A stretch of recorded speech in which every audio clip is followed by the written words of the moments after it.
கிறிஸ்துவுக்குள் பிரியமான சகோதர சகோதரிகள் உங்கள் யாவருக்கும் கர்த்தராகிய இயேசு கிறிஸ்துவின் நாமத்தினாலே வாழ்த்து கூறி வரவேற்கிறேன். இந்த வாரம் நம் எந்த தலைப்பின் கீழாக நாம் தேவனுடைய வசனத்தை தியானிக்க போகிறோம் என்றால், நம்மளோட வாழ்க்கையில நமக்கு நிறைய கேள்விகள் இருக்கு. ஒரு சில காரியங்கள் முக்கியமா கர்த்தருக்கு கீழ்ப்படிந்து நடக்கிற மனுஷங்கள் எல்லாருமே பார்த்தீங்கன்னா சோதனையில விழுறது ஒரு சகஜமான ஒரு விஷயமா இருக்கும். உலகத்துல மற்ற மற்ற மக்களை காட்டிலும் நமக்கு அதிகமான சோதனைகள் இருக்கு, வேதனைகள் இருக்கு, கஷ்டங்கள் இருக்கு, அவமானங்கள் இருக்கு, எல்லாமே இருக்கு. நம்மளுடைய வாழ்க்கையில நம்ம நிறைய கேள்வி நம்ம கேட்டுட்டு இருக்கோம். ஏன் எனக்கு மட்டும் இப்படிப்பட்ட ஒரு பிரச்சனை? உலகத்துல இருக்கிறவங்க எல்லாருமே ரொம்ப சந்தோஷமா இருக்கிறாங்க, எனக்கு மாத்திரம் ஏன் கர்த்தர் இப்படிப்பட்ட ஒரு சோதனையை கொடுத்திருக்கிறார், வேதனையை கொடுத்திருக்கிறார்? கர்த்தர் எனக்காக என்ன பிளான் வச்சிருக்கிறார்? நான் இப்படியே கடைசி வரைக்கும் இருந்துட வேணாம், இல்லைன்னா ஏதாச்சும் எனக்கு கர்த்தரிடத்துல இருந்து ஆசீர்வாதம் வருமா? நிறைய கேள்விகள் நமக்கு இருக்கும். ஒரே நம்ம பாத்தீங்கன்னா பிசாசு எப்படின்னா நம்மள ஒரு கன்ஃபியூஷன் ஸ்டேஜ்லயே வச்சிருப்பான், ஒரு குழப்ப நிலையிலேயே நம்மளை தள்ளி வச்சிருப்பான். கர்த்தர் நம்ம கூட தான் இருக்கிறாரா, இல்லைன்னா பாத்தீங்கன்னா கர்த்தர் நம்மளை கைவிட்டுட்டாரா?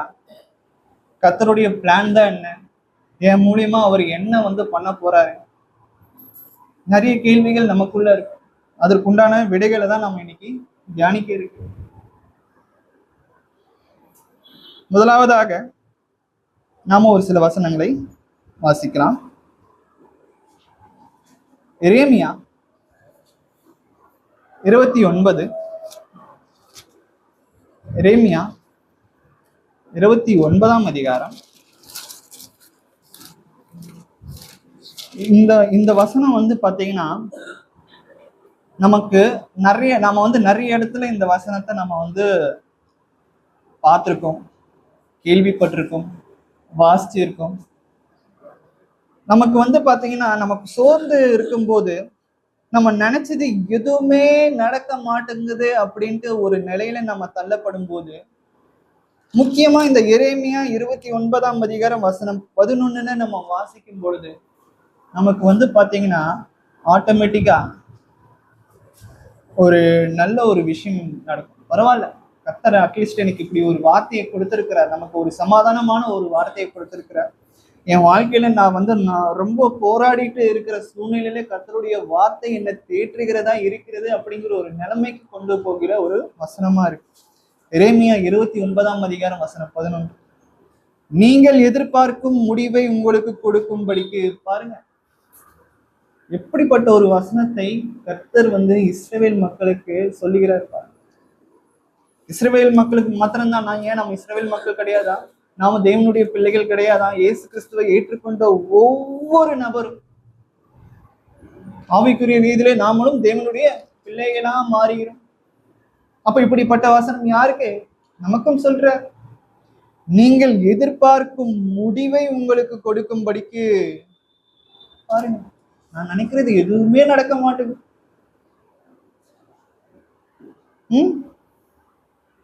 இந்த உலகத்துல எவ்வளவு புறஜாதி மக்கள், தேவனை ஏற்றுக்கொள்ளாத மக்கள், இயேசு கிறிஸ்துவை புறக்கணிக்கிற மக்கள், எல்லாருக்குமே நல்ல விஷயமா நடக்குது. ஆனா நான் தேவனை ஒவ்வொரு வாரம் தவறாம ஞாயிற்றுக்கிழமை சபைக்கு போய் நான் ஆராதிக்கிறேன், தினமும் ஜெபிக்கிறேன், 3 வேளை ஜெபிக்கிறேன், உபவாசம் இருக்கிறேன், அவருக்காக நிறைய விஷயங்களை இழக்கிறேன். எனக்கு ஒரு விஷயமும் நடக்க மாட்டேங்குது, நான் எதிர்பார்க்கிற காரியங்கள் நிறைவேற மாட்டேங்குது. நமக்குள்ள நிறைய கேள்விகள் இருக்கும். எனக்குள்ளேயே இந்த மாதிரி நிறைய கேள்விகள் இருந்திருக்கு. ஆனா நாம பண்ண வேண்டிய விஷயங்கள் என்னன்னா, நம்ம எதிர்பார்க்கிற அந்த முடிவு நமக்கு கிடைக்கிற வரைக்கும் பொறுமை இல்லை. கர்த்தர் எல்லாவற்றிற்கும் ஒரு காலம் நேரம் வச்சிருக்கிறார்.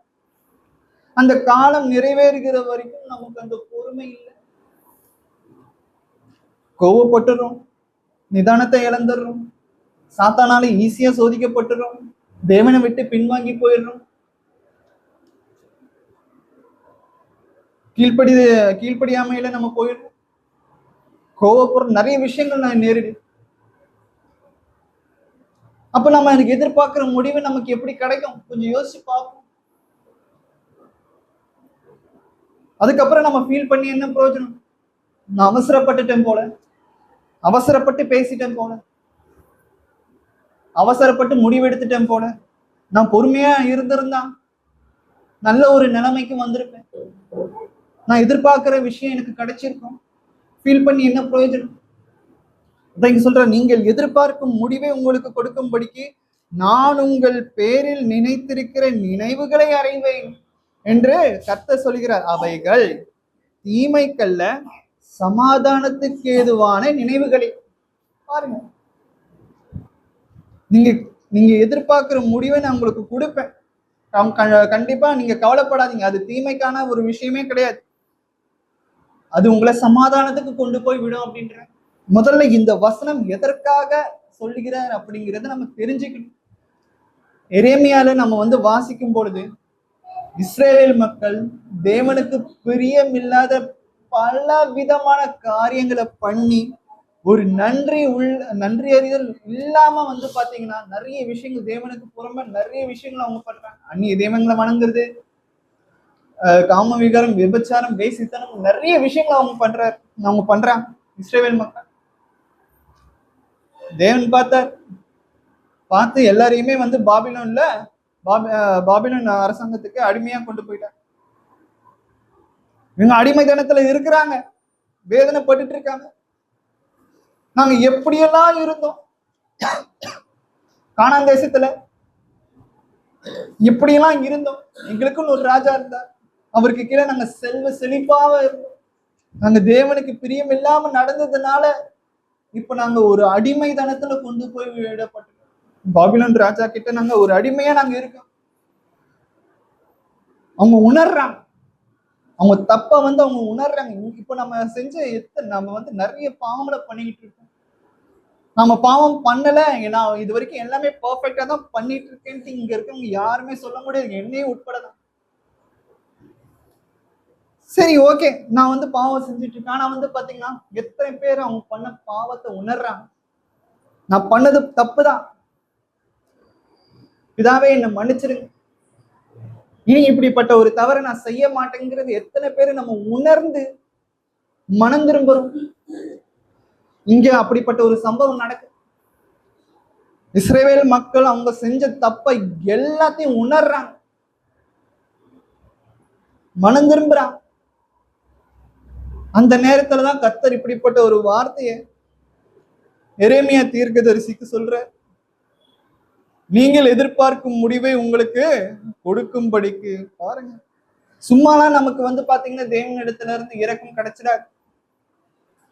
நாம மனம் திரும்பணும், நம்ம பண்ண பாவங்கள்ல இருந்து விடுபடணும். ரிப்பென்டன்ஸ் அப்படின்னு சொல்லுவாங்க இங்கிலீஷ்ல, மனம் திரும்புதல். புதிய ஏற்பாட்டுல 2 பேரும் தப்பு பண்றாங்க. பேதுருவும் தப்பு பண்றாரு, யூதாஸ் காரியத்தும் தப்பு பண்றான். நல்லா யோசிச்சுக்கோங்க, யூதாஸ் காரியத்து இயேசு கிறிஸ்துவை காட்டி கொடுக்க போறான்ட்டு இயேசு கிறிஸ்துக்கு முன்னாடியே தெரியும். அப்படி இருந்தாலும் அவர் எல்லாருடைய சீஷர்களுடைய காலை கழுவும் போது யூதாஸோடைய காலையும் சேர்த்து கழுவுறார். நீ என்னை காட்டி கொடுக்க போற, அதனால நான் உன்னுடைய காலை கழுவ மாட்டேன் அப்படின்ட்டு அவர் மனசுல முடிவெடுத்தாரா? பழிவாங்கிற எண்ணம் அவருக்கு இருந்துதா? இல்ல. ஏன்? இயேசு கிறிஸ்து எப்பவுமே அன்பா இருக்கிறார். பிதாவாகிய தேவன் அன்பா இருக்கிறது போல அவருடைய குமாரனும் அன்பா இருக்கிறார். எல்லாரிடத்திலும் தன்னை காட்டி கொடுக்க போறவன், தன்னை கொலை செய்ய தீவி இருக்கிறவன், அவன் அப்படிப்பட்ட ஒரு இருதயம் வைத்திருந்தாலும் இயேசு கிறிஸ்து அவனுடைய காலை கழுவுகிறார். ஆனா யூதாஸ் காரியத்தை மனம் திரும்பல. அவன் இயேசு கிறிஸ்துவ காட்டி கொடுத்தான். அவன் பண்ணாத ஒரு முக்கியமான ஒரு விஷயம் என்ன அப்படின்னா மனம் திரும்புதல் இல்லை. பேதுரு இயேசு கிறிஸ்து கூடவே இருந்தான். இயேசு கிறிஸ்து என்னென்ன பண்ண எல்லா அதிசயத்தையும் அற்புதத்தையும் நாம நேர்ல பார்க்கலாம். ஆனா பேதுரு கண்ணு முன்னாடி இருந்து பார்த்து, நம்ம வேதாகமத்துல இருந்துதான் நம்ம விசுவாசிக்கிறோம், தேவனுடைய வார்த்தையை கொண்டு விசுவாசிக்கிறோம். ஆனா பேதுரு யூதாஸ் காரியத்தை நேரடியா பார்த்திருக்காங்க. இயேசு கிறிஸ்து பண்ண எல்லா அதிசயத்தையும் அற்புதத்தையும். ஏடுகளே கொள்ளாத அந்த அளவுக்கு வந்து பாத்தீங்கன்னா அதிசயங்களே இயேசு கிறிஸ்து செய்திருக்கிறார். அப்படி இருந்தாலும் பேதுரு வந்து பாத்தீங்கன்னா இயேசு கிறிஸ்துவ 3 தடவை மறுதளிச்சான். இவங்க 2 பேருக்கும் உண்டான வித்தியாசங்கள் என்ன அப்படின்னு பாத்தீங்கன்னா, பேதுரு மனம் திரும்புகிறார். தன்னுடைய பாவத்தை உணர்ந்து, நான் பண்ணது பாவம் அப்படின்னு நினைச்சு உணர்ந்து மனம் திரும்புறதுனால அவன் ரட்சிக்கப்படுறான். யூதாஸ் காரியத்தை பண்ணாத ஒரு விஷயம் என்ன தெரியுமா? அவன் பாவத்தை உணர்றான். நல்லா கேட்டுக்கோங்க. அவன் பேதுரு மாதிரி அவனும் பாவத்தை உணர்றான். பேதுரு பண்ணாத ஒரே விஷயத்த அவன் பண்ணல. என்ன அப்படின்னா மனம் திரும்புதல். அதனால வந்து பாத்தீங்கன்னா அவன் இருதயம் பிடிச்சு செத்து போனான். நாம நம்மளுடைய பாவங்களை விட்டு நம்ம வந்து உணர்ந்து மனம் திரும்பணும். எவ்வளவு நாள் கடைசி வரைக்கும் நீங்க இப்படியே இருக்க முடியும்? நாம இப்படியே இருக்க முடியும்? கொஞ்சம் யோசிச்சு பாருங்க. கடைசி வரைக்கும் நாம இப்படியே இருந்துடக்கூடாது. மனம் திரும்பணும். அப்படிப்பட்டவர்களுக்கு இப்படிப்பட்ட ஒரு வசனம் கர்த்தர் வந்து கொடுக்கிறார். நீங்கள் எதிர்பார்க்கும் முடிவை உங்களுக்கு கொடுப்பேன். அடுத்ததாக கூட நம்ம வந்து வாசிக்கலாம். நீதிமொழிகள் 19ஆம் அதிகாரம் வசனம் 21. நீதிமொழிகள் 19ஆம் அதிகாரம் வசனம் 21. மனுஷனுடைய இருதயத்தின் எண்ணங்கள் அநேகம், ஆனாலும் கர்த்தருடைய யோசனையே நிலை நிற்கும். பாருங்க எப்படிப்பட்ட ஒரு வசனம். இன்னைக்கு நம்ம நிறைய கேள்விகள் நமக்குள்ள இருக்கு. இந்த விஷயங்கள் ஏன் எனக்கு நடக்குது? ஏன் எனக்கு வந்து எல்லாமே கெட்டதாவே நடக்குது? கர்த்தர் எனக்கு என்ன பிளான் வச்சிருக்கிறார்? என்ன முடிவு வச்சிருக்கிறார்? ஏன் எனக்கு வந்து கெட்டது நடக்கிறதுக்கு அவர் அலோவ் பண்றார்? அவர் நினைச்சிருந்தா எனக்கு எந்த ஒரு கெடுதலும் நேரிடாம பாதுகாத்திருக்க முடியுமே. நாம் ஒவ்வொரு ஜெபத்திலையும் நான் கேட்கிற இந்த ஒரு விஷயம் அவர் ஏன் நிறைவேற்ற மாட்டேங்கிறார்? நான் கேட்கிற விஷயம் என்ன?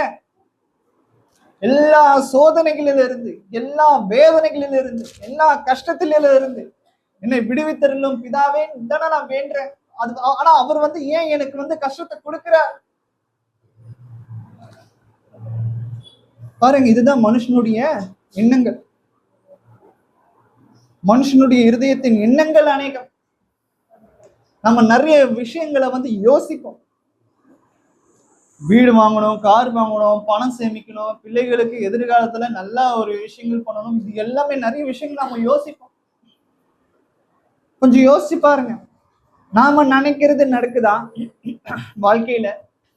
இல்லைன்னா கர்த்தர் என்ன நமக்காக யோசிச்சு வச்சிருக்கிறாரோ அது நடக்குதா? நாம என்னதான் யோசிச்சாலும், என்னதான் ஒரு சில விஷயங்களை நம்ம வந்து பண்ணாலும், அதோட கர்த்தருடைய ஈடுபாடு இல்லாம போச்சு அப்படின்னா அது நிறைவேறுமா? கேள்விக்குறிதான். நம்ம ஜெபம் பண்ணாம ஒரு சில விஷயங்களை நம்ம பண்ணும்போது அந்த காரியம் வாய்க்குமா? கர்த்தரை தேடாம நம்ம ஒரு சில விஷயத்த நம்ம வந்து பிரியப்படும் போது, ஆவிக்குரிய ரீதியிலும் சரி, பூமிக்குரிய ரீதியிலும் சரி, நம்ம பிரயாசப்படும் போது அது நமக்கு கிடைக்குமா? கேள்விக்குறிதான். கடைசியில கர்த்தருடைய யோசனையே நிலை நிற்கும். அப்ப நம்ம பண்ண வேண்டியது என்ன? இந்த வசனத்தின் மூலியமாக நம்ம கற்றுக்கொள்ள வேண்டியது என்ன அப்படின்னு பாத்தீங்கன்னா, நமக்குள்ள நிறைய கேள்விகள் இருந்தாலும், நம்ம என்னுடைய எதிர்காலத்தை குறித்து நமக்கு நிறைய கேள்விகள் இருந்தாலும், என்னுடைய பிள்ளைகளுடைய எதிர்காலத்தை குறித்து எப்படிப்பட்ட ஒரு கேள்விகள் இருந்தாலும், அவர்களுடைய எதிர்காலம் எப்படிப்பட்டதா வாய்க்குமோ, என்னுடைய எதிர்காலம் எப்படிப்பட்டதா வாய்க்குமோ அப்படிங்கிறது நமக்குள்ள எவ்வளவு கேள்விகள் இருந்தாலும், கடைசியில நம்ம யார் இடத்துல ஒப்புவிக்கணும் அப்படின்னு பாத்தீங்கன்னா, கர்த்தர் இடத்துல ஒப்புவிங்க. ஜெபத்துல நீங்க சொல்லுங்க, பிதாவே எனக்கு அடுத்த நொடி என்ன நடக்க போகுதுங்கிறது எனக்கு தெரியாது. என்னால எதையுமே கணிக்க முடியாது. ஆனா உமக்கு தெரியும். என்னுடைய எதிர்காலத்தை நீ நல்லா அறிந்திருக்கிறீர். நான் எப்படிப்பட்டவனா இருக்க போறேங்கிறத நீ அறிந்திருக்கிறீர். நான் எல்லாமே உம்முடைய சித்தத்திற்கு ஒப்பிடுகிறேன். என் வாழ்க்கையில நடக்கிறது எல்லாமே நான் உங்களுடைய சித்தத்திற்கு ஒப்பிடுகிறேன். தயவு செஞ்சு என்னை கைவிட்டுறாதீங்க. நீர் எனக்கு எப்பொழுதுமே நல்லதுதான் கொடுப்பீர். எனக்கு கஷ்டம் இப்ப இருந்தாலும் கூட இந்த கஷ்டத்துல இருந்து நான் நிறைய பாடங்களை கத்துக்கிறதுக்கு நீர் அப்படிப்பட்ட ஒரு கஷ்டத்தை நீர் எனக்கு கொடுக்கிறீர். நல்லா யோசிச்சுக்கோங்க. ஒரு சில பேர் நம்ம வாழ்க்கையில முன்னேறணும் அப்படின்னா கஷ்டப்படாம வாழ்க்கையில முன்னேறவே முடியாது. கஷ்டம் எதற்கு வருது? நம்ம பாடங்களை நிறைய விஷயங்களை கத்துக்கிறதுக்காக தான் அப்படிப்பட்ட ஒரு காரியங்கள் நமக்கு கஷ்டங்கள் வருது. கஷ்டமே இல்லாம நம்ம வாழ்க்கையில முன்னேறும் போது ஒரு பாடத்தையும் நம்ம கத்துக்க முடியாது. தோல்விகள் இருக்கணும், கஷ்டங்கள் இருக்கணும். வேதாகமத்துல எக்கச்சக்க பரிசுத்தவான்கள் தோண்டு போறாங்க, சோதனையில அகப்படுறாங்க. ஆனா அவங்க எல்லாருமே பின்வாங்கிட்டாங்களா? நாம பின்வாங்குற மாதிரி அவங்க எல்லாருமே பின்வாங்கிட்டாங்களா? கிடையாது. சாத்தான் ஒரு 10 அடி அடிக்கிறான்னு வச்சுக்கோங்களேன், அவன் 100 தடவை திரும்ப எழுந்திருக்கிறான்.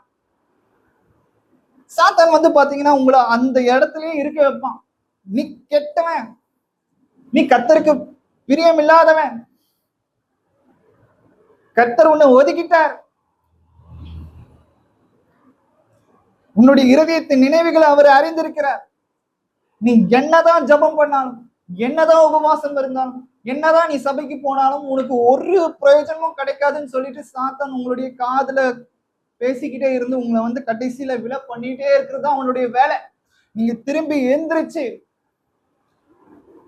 திரும்பவும் மனம் திரும்பி கர்த்தரிடத்துல சேராதபடி அவன் பண்றதுதான் அவனுடைய வேலையின் நோக்கம்.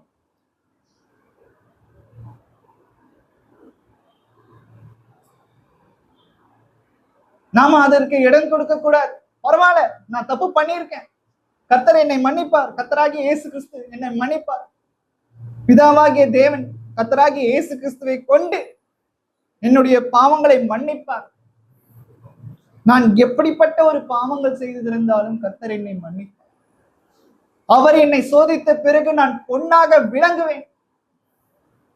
அப்படிங்கிற ஒரு விசுவாசம், நம்பிக்கை நமக்குள்ள இருந்துச்சு அப்படின்னா, சாத்தான் எப்படிப்பட்ட ஒரு சோதனை வந்தாலும், என்னடா இவன் எப்படிப்பட்ட ஒரு சோதனை கொடுத்தாலும் அசராம திரும்ப எந்திரிக்கிறானே, இவனை எப்படி மடங்கடிக்கிறதுன்னு யோசிச்சு அவன் நம்மளை விட்டு ஓடிப்போம். கிறிஸ்துவின் அன்பை விட்டு என்னை பிரிப்பவன் யார்? எப்படிப்பட்ட ஒரு கஷ்டம் வந்தாலும் சரி, எப்படிப்பட்ட ஒரு சோதனை அவமானங்கள் வந்தாலும் சரி, காத்தடிச்சாலும் சரி, மழை அடிச்சாலும் சரி, கிறிஸ்துவின் அன்பை விட்டு என்னை பிரிப்பவன் யார் அப்படின்னு சொல்லும் பொழுது, உங்களுக்கு எதிர்க்கிற எந்த ஒரு சாத்தானம் இருந்தாலும் அது எல்லாமே நம்மை விட்டு பாருங்க. நம்ம என்னதான் நினைச்சாலும் கடைசியில யாருடைய சித்தம் நிறைவேறுகிறது? தேவனுடைய சித்தம் நிறைவேறுகிறது. அப்போ நம்ம யாருடைய சித்தத்திற்கு ஒப்பு கொடுக்கணும்? நம்ம வாழ்க்கையில நடக்கிற எல்லா காரியங்களும் நாம் தேவனுடைய சித்தத்திற்கு ஒப்பு கொடுக்கணும். நான் நினைக்கிறது தான் நடக்கணும், நான் பேசுறது தான் எல்லாரும் கேட்கணும் அப்படின்ட்டு நம்ம இருந்தோம் அப்படின்னா, கர்த்தர் நம்மளை வந்து மேலாக்காமல் கீழாக்கிடுவார். சோ நாம வந்து பாத்தீங்கன்னா கர்த்தருடைய சித்தத்திற்கு நம்ம ஒப்பு கொடுத்துட்டா, இதாவே நீங்க பார்த்து ஏதாச்சும் பண்ணுங்க என் வாழ்க்கையில. ஏன்னா நான் என்னதான் யோசிச்சாலும் கடைசியில உங்களுடைய சித்தம் தான் நிறைவேற போகிறது. நம்ம புரிஞ்சுக்கணும். அடுத்ததா கூட நம்ம வந்து வாசிக்கலாம். ஏசாயா 55ஆம் அதிகாரம்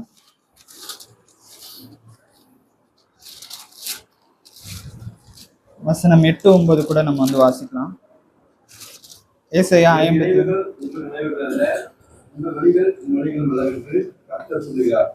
பூமியை பார்க்கிலும் வானங்கள் எப்படி எழுந்திருக்கிறது, அப்படியே உங்கள் வழியை பார்க்கிலும் என் வழிகளும் உங்கள் நினைவில் பார்க்கிலும் என் நினைவுகளும் உயர்ந்திருக்கிறது.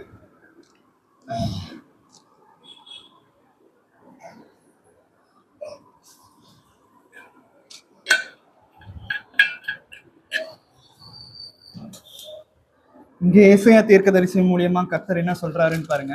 ஏசாயா 55ஆம் அதிகாரம் வசனம் 8, 9. இப்பதான் நீதிமொழிகள்ல பார்த்தோம், யாருடைய யோசனை கடைசியில நிறைவேறும்? தேவனுடைய கர்த்தருடைய யோசனை தான் நிறைவேறும். இங்கேயும் அதே போலதான் சொல்றார், என் நினைவுகள் உங்கள் நினைவுகள் அல்ல, உங்கள் வழிகள் என் வழிகளும் அல்லவே அல்லவென்று கர்த்தர் சொல்லுகிறார். பூமியை பார்க்கிலும் வானங்கள் எப்படி உயர்ந்திருக்கிறதோ அப்படியே உங்கள் வழிகளை பார்க்கிலும் என் வழிகளும், உங்கள் நினைவுகளை பார்க்கிலும் என் நினைவுகளும் உயர்ந்திருக்கிறது. பாருங்க, நாம ஒரு சின்ன விஷயத்திற்கு எதிர்பார்ப்போம், இதாவே எனக்கு இது கிடைச்சா நல்லா இருக்குமே அப்படின்னு. ஆனா கர்த்தருடைய சித்தம் என்ன தெரியுமா? அதை காட்டிலும் நமக்கு எதிர்பார்க்காத விஷயத்தை அவர் வந்து கொடுக்கக்கூடியவரா இருக்கிறார். கர்த்தருக்கு நம்ம பிரியமுள்ளவர்களா நம்ம நடக்கும்போது சாத்தான் என்னதான் சோதிச்சாலும் அதுல இருந்து மீண்டு திரும்பி எழுந்து மனம் திரும்பும் பொழுது அப்படிப்பட்ட ஒரு ஆசீர்வாதத்தை கர்த்தர் வந்து கொடுக்கிறார். நம்ம யோசிச்சோம், நான் ₹1 கிடைக்கும்னு நினைச்சேன், கர்த்தர் எனக்கு பல மடங்கு, அதை விட பல மடங்கு கொடுத்திருக்கிறார். கர்த்தருடைய பரிசுத்த நாமத்திற்கு ஸ்தோத்திரம். என் வழிகள் உங்கள் வழிகள் உங்கள் நினைவுகள் அல்லவே. பாருங்க, என் நினைவுகள் உங்கள் நினைவுகள் அல்ல, உங்கள் வழிகள் என் வழிகளும் அல்லவென்று கர்த்தர் சொல்லுகிறார். பூமியை பார்க்கிலும் வானங்கள் எப்படி உயர்ந்திருக்கிறதோ அப்படியே உங்கள் வழிகளை பார்க்கிலும் என் வழிகளும், உங்கள் நினைவுகளை பார்க்கிலும் என் நினைவுகளும் உயர்ந்திருக்கிறது. ஒரு சில பேர் வந்து பாத்தீங்கன்னா ரொம்ப சீப்பா யோசிப்பாங்க, ரொம்ப எனக்கு இவ்வளவு கிடைச்சா போதும், இவ்வளவு பாஸ் மார்க் வந்தா போதும் அப்படின்ட்டு நம்ம வந்து நினைச்சு ஒரு சில விஷயங்களை நம்ம பண்ணிட்டு இருக்கோம். கர்த்தர் வந்து பாத்தீங்கன்னா அதை காட்டிலும் நமக்கு பெரிய ஒரு ஆசீர்வாதத்தை வைத்திருக்கிறார். நீ அதை போய் பற்றி கொள்ளுப்பா, எதுக்கு நீ சின்ன விஷயத்தை வந்து எதிர்பார்க்கிற? நம்ம எல்லாருமே வந்து பாத்தீங்கன்னா அழிஞ்சு போகக்கூடிய ஆசீர்வாதத்திற்காக, அழிஞ்சு போகக்கூடிய ஒரு சாதாரணமான இன்மைக்குரிய பொருளுக்காக நம்ம அலையிறோம், தேடுறோம், ஓடுறோம், பிரயாசப்படுறோம், நிறைய விஷயங்களை நடத்துறோம். கர்த்தர் நமக்காக அழியாத கிரீடத்தை வைத்திருக்கிறார். உனக்காக நான் வந்து நித்தியமான ஒரு ஆசீர்வாதத்தை வைத்திருக்கிறேனே, அதற்காக பிரயாசப்படுன்ற. நம்ம என்ன பண்றோம்? அதெல்லாம் எனக்கு தேவையில்லைங்க பிதாவே, அது எப்பயோ ஒரு காலகட்டத்துல நடக்க போகுது, அதுவும் நடக்குமா இல்லையங்கிறது எனக்கு தெரியல, எனக்கு இங்க இருக்கிற இந்த இம்மைக்குரிய ஆசீர்வாதமே எனக்கு போதும். சாப்பாடு, துணிமணி, ஒரு நல்ல ஒரு காரு, பங்களா, மற்றவங்க முன்னாடி நான் வந்து ஒரு பெருமையா காமிச்சிக்கணும், இதுதான் எனக்கு தேவை. இது எல்லாமே ஒரு சீப்பான ஒரு ஒரு அனித்தியமான காரியத்துக்கு நம்ம வந்து ஆசைப்படுற ஒரு எண்ணம். நித்தியமான ஒரு விஷயத்திற்காக நம்ம வந்து பிரயாசப்படணும். நம்ம வந்து பண்ண வேண்டிய ஒரே விஷயம் என்னன்னா, நம்ம எல்லாத்தையும் புரிஞ்சு கொள்ளணும் அப்படின்ட்டு நம்ம வந்து எதிர்பார்க்க தேவையில்லை. நம்ம எல்லாத்தையும் புரிஞ்சுக்கணும் அப்படிங்கிற ஒரு எண்ணம் வந்து தேவையில்லை. நம்ம வந்து அவரை நம்பினாலே போதும், விசுவாசிச்சாலே போதும். கர்த்தர் எனக்காக யாவையும் செய்து முடிப்பார். நிறைய பேர் சொல்லுவாங்க, அது எப்படிப்பா நடக்கும், அது எப்படி நடக்கும்? அவர் நடத்துவார். எனக்கு அந்த ஒரு விசுவாசம் இருக்கு. இன்னைக்கு காலையில நான் கிளம்பி வரும்போது காசு எடுத்துட்டு வரல காணிக்கைக்கு. ஏடிஎம்லையும் நேற்று எடுக்கலான்னு பார்த்து இன்னைக்கு காலையில போனா ஏடிஎம் போட்டு இருந்தது. ஏடிஎம் ஓப்பன்ல தான் இருந்தது, இருந்தாலும் வந்து பாத்தீங்கன்னா மிஷின் ஒர்க் ஆகல. கையில சுத்தமா பைசா இல்லை, காணிக்கை போடணுமே, என்ன பண்றது? கர்த்தர் எப்படிப்பட்ட ஒரு அற்புதத்தை செய்யறாரு பாருங்க. வர வழியில ஒருத்தருக்கு நான் லிஃப்ட் கொடுத்தேன். அவருக்கு நான் லிஃப்ட் கொடுக்கணும் கூட அவசியம் இல்லை, இருந்தாலும் கொடுத்தேன். அவர் இறங்கி போகும்போது ஒண்ணு சொன்னார், பிரதர் இந்த மாதிரி நான் ஒருத்தருக்கு நான் உங்ககிட்ட காசா கொடுத்துட்றேன், ஒருத்தருக்கு நீங்க ஜிபே பண்ணிடுறீங்களா அப்படின்னு. பாருங்க, கர்த்தர் வந்து ஒருத்தருக்கு ஒரு சில விஷயங்களை கொடுக்கணும் அப்படின்னு முடிவு பண்ணிட்டாருன்னா எப்படி வேணாலும் தருவார். நான் ஜிபே பண்ணேன், எனக்கு அவர் கையில காசு கொடுத்தார். ஏடிஎம்க்கு போக வேண்டிய அவசியமே எனக்கு இல்லை.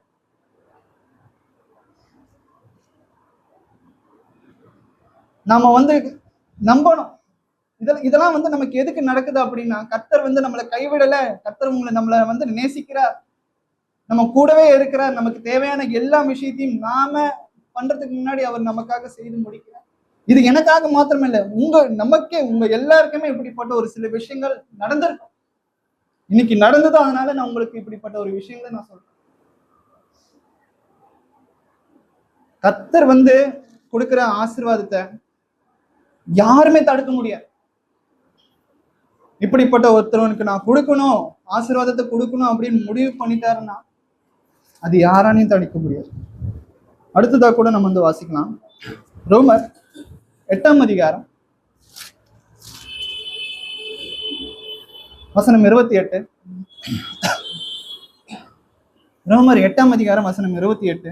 அன்றியும் அவருடைய தீர்மானத்தின்படி அழைக்கப்பட்டவராய் தேவனுக்கு அன்பு கூறுகிறவர்களுக்கு சகலமும் நன்மைக்கு ஏதுவாக நடக்கிறது என்று அறிந்திருக்கிறோம். இதுதான் ரொம்ப ரொம்ப முக்கியமான வசனம். என் வாழ்க்கையில ஏன் இப்படிப்பட்ட ஒரு சோதனை நடக்குது, ஏன் எனக்கு இப்படிப்பட்ட ஒரு வலி, ஏன் எனக்கு இப்படிப்பட்ட ஒரு தோல்வி, நான் கேட்கறது எல்லாமே எனக்கு ஏன் சீக்கிரமா நடக்க மாட்டேங்குது, எல்லாமே பொறுமையாவே ஏன் நடக்குது. உங்களுக்கு மாத்திரம் இல்லாம எனக்கும் இப்படிப்பட்ட ஒரு கேள்வி. நானும் ஒரு சாதாரணமான மனுஷன் தானே. நம்ம எல்லாருக்குமே இப்படிப்பட்ட ஒரு கேள்விகள் இருக்கு. அதற்கு கேள்விக்கு உண்டான விடையும் கர்த்தர் வந்து கொடுத்திருக்கிறார். ரோமர் 8ஆம் அதிகாரம் வசனம் 28 அப்போஸ்தலனாகிய பவுல் மூலியமா கர்த்தர் என்ன சொல்றாரு பாருங்க. அன்றியும் அவருடைய தீர்மானத்தின்படி அழைக்கப்பட்டவர்களாய் தேவனிடத்தில் அன்பு கூறுகிறவர்களுக்கு சகலமும் நன்மைக்கு ஏதுவாக நடக்கிறது என்று அறிந்திருக்கிறோம்.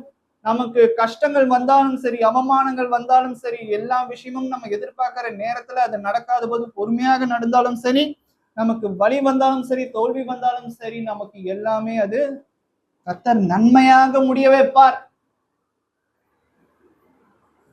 இங்கிலீஷ்ல சொல்லுவாங்க, failure is the stepping stones to success அப்படின்ற மாதிரி சொல்லுவாங்க. தோல்வியே வெற்றிக்கு முதல் படி அப்படின்ட்டு. அப்ப வெற்றி கிடைக்கணும்னா தோல்வி அடைஞ்சா மாத்திரம்தான் கிடைக்கும். பூமிக்குரிய ரீதியிலேயே நாம சில விஷயங்களை வந்து இழந்தாதான் ஒரு சில விஷயங்களை அடைய முடியும் அப்படிங்கிற மாதிரி இருக்கு. அப்போ ஆவிக்குரிய விஷயத்தை நம்ம அடைய இருக்கிற நாம, நித்தியமான ஒரு விஷயத்தை சுதந்திரிக்க இருக்கிற நாம எந்த அளவுக்கு நிறைய விஷயங்களை நம்ம வந்து சாக்ரிஃபைஸ் பண்ணணும், விட்டு கொடுக்கணும், யோசிச்சு பாருங்க. நிறைய விஷயங்களை நம்ம விட்டு கொடுக்க வேண்டியது அவசியமாக இருக்கு, நித்தியமான ஒரு சில விஷயங்களை நம்ம வந்து பெறுவதற்கு. நமக்கு தோல்வி வந்தாலும் சரி, கர்த்தர் அதை நன்மையாக மாற்றி போடுவார். ஒரு வேலைன்னு வருது, எடுப்புல எல்லாருமே பெர்ஃபெக்டா வேலை செய்ய முடியாது. அடிப்படணும், கஷ்டப்படணும், அவமானப்படணும், நிறைய பேர்கிட்ட திட்டு வாங்கணும். ஒரு சில விஷயங்களை நம்ம வந்து தேர்வதற்கு முன்னாடி அதெல்லாம் பண்ணி முடிச்சு ஒரு வருஷம் கழிச்சு பாருங்க, மத்தவங்களுடைய தயவு இல்லாம உங்களால அந்த வேலையை சுலபமா செய்ய முடியும். இது ஈஸியா கிடைக்குமா? இல்ல, கஷ்டப்பட்டு தான் நிறைய விஷயங்களை அடைய முடியும். கஷ்டப்பட்டு அடைகிற விஷயம் எப்பொழுதுமே நமக்கு கர்த்தர் வந்து நிலைத்திருக்க வைப்பார். ஏன்னா அது தேவனிடத்துல வந்து வருகிற ஒரு ஈவு, தயவு. பாக்குறவங்க ஈஸியா சொல்லிடுவாங்க, என்னப்பா பெரிய ஆளா இருக்கான், எல்லாமே உனக்கு இருக்கு அப்படின்ட்டு. ஆனா அதுக்கு பின்னாடி அவன் அந்த ஒரு சில விஷயங்களை அடைவதற்கு ஒவ்வொரு மனுஷனும் பட்ட வேதனைகள், வலிகள் நம்ம உணரணும். யாரையுமே நம்ம குறைச்சு மதிப்பிடக்கூடாது. யாரையுமே நம்ம வந்து அவ்வளவு சீக்கிரமா நம்ம நிதானிக்க கூடாது, நியாயம் தீர்க்க கூடாது. நம்ம நிறைய பேர் அப்படிதான் நியாயம் தீர்க்கிறோம். பாக்குறோம், ஒருத்தர் ஜட்ஜ் பண்ணிடுறோம், இவன் இப்படிதான் அப்படின்னு. ஆனா அவனுக்கு பின்னாடி அவன் எந்த அளவுக்கு வேதனையை அனுபவிச்சிருப்பாங்கிறது யாருமே பாக்குறது கிடையாது. கர்த்தர் பாப்பா. இந்த வசனத்துக்கு உதாரணம் வந்து பாத்தீங்கன்னா நிறைய பேர் இருக்காங்க. அதுல ஒருத்தர் நான் சொல்றேன். ஆதியாகமம் 50ஆம் அதிகாரம் வசனம் 20. ஆதியாகமம் 50ஆம் அதிகாரம் வசனம் 20.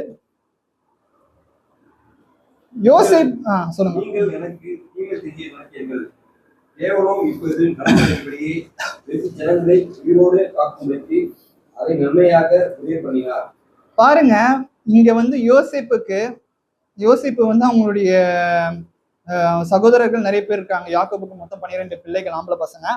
அதுல வந்து ஒருத்தர் வந்து பாத்தீங்கன்னா யோசேப்பு தன்னுடைய சகோதரர்கள் செய்யற எல்லா தப்பையும் வந்து பாத்தீங்கன்னா யோசேப்பு வந்து என்ன பண்ணுவான் அப்படின்னா அப்பா கிட்ட வந்து சொல்லி விட்டுருவான். அப்பாவும் வந்து அதுக்கேற்ற மாதிரி கண்டிப்பாங்க. அதுவும் இல்லாம அவன் அப்பாவுக்கு ரொம்ப பிரியமுள்ளவனா நடக்கிறதுனால அவங்க அப்பா வந்து அவனுக்கு தேவையான ட்ரெஸ், சூப்பரான ட்ரெஸ் எல்லாம் வந்து செஞ்சு கொடுப்பாரு. இதெல்லாம் வந்து பொறாமையினால அவங்க அண்ணன்மார்கள்லாம் என்ன பண்ணுவாங்க அப்படின்னா அவனை வந்து ஒரு கிணத்துல, ஒரு பாலங்கிணத்துல வந்து போட்டு விட்டுருவாங்க.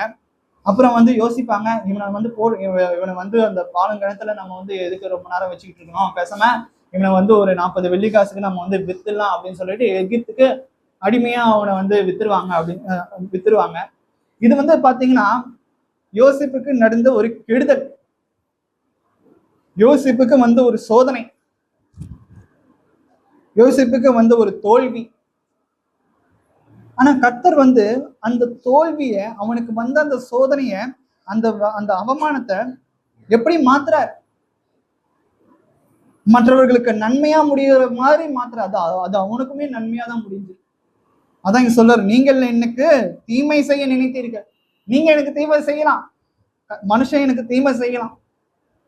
அதை நம்ம பொறுமையோடு நம்ம சகிச்சோம் அப்படின்னா கர்த்தர் அதை ஆட்டோமேட்டிக்கா ஆசீர்வாதமா மாத்தக்கூடிய வல்லவராய் இருக்கிறார்.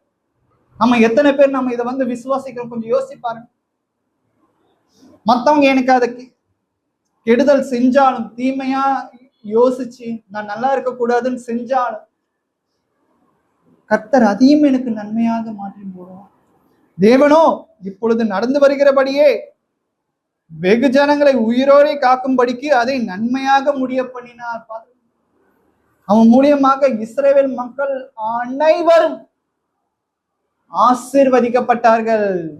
உலகம் முழுவதும் வந்து பாத்தீங்கன்னா பஞ்சம், பட்டினி. இஸ்ரவேல் மக்கள் யார் மூலியமா ஆசீர்வதிக்கப்படுகிறார்கள்? யாக்கோபோட குடும்பம், சகோதரர்கள் எல்லாருமே யோசேப்பின் மூலியமாக அங்க ஆசீர்வதிக்கப்படுகிறார்கள். நம்ம தேவையில்லாத ஒதுக்குன அந்த கல்லே வந்து பாத்தீங்கன்னா சபைக்கு மூளைக்கல்லாயிருக்கு. இயேசு கிறிஸ்து தான் அந்த மூளைக்கல். அதே போல இங்க வந்து பாத்தீங்கன்னா யோசேப்பு வந்து ஒரு தேவையில்லை உதாசீனப்படுத்தின ஒரு மனுஷனே வந்து பாத்தீங்கன்னா கடைசியில் இஸ்ரவேல் மக்களுக்கு ஒரு நல்ல ஒரு ஆசீர்வாதத்தை கொண்டு வரான்.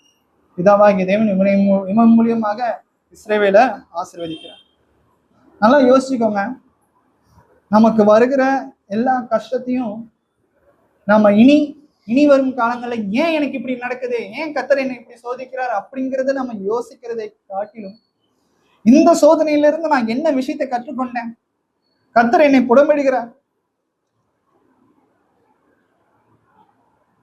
நான் இப்படியே போயிருந்தேன்னா, ஏன்னா அவர் ஆசீர்வதிச்சுட்டே இருந்தாருன்னா எனக்கு அவருக்கு ஒரு பெரிய விஷயமே இருந்திருக்காது. நான் அவரை வந்து தொடர்ந்து நான் சேவிச்சிருக்க மாட்டேன், யாருமே நான் மதிச்சிருக்க மாட்டேன். இதே எனக்கு வந்து ஒரு செட்பேக், இங்கிலீஷ்ல வந்து பின்வாங்குதல் அப்படின்னு சொல்லுவாங்க, ஒரு செட்பேக் இருந்ததுனால நான் வந்து முன்னாடி போறதுக்கு அது எசவா இருக்கு. கழுகுகளை போல சட்டைகளை விரித்து நம்ம வந்து கிளம்பும். அடுத்ததா கூட நம்ம வந்து வாசிக்கலாம். புலம்பல் 3ஆம் அதிகாரம்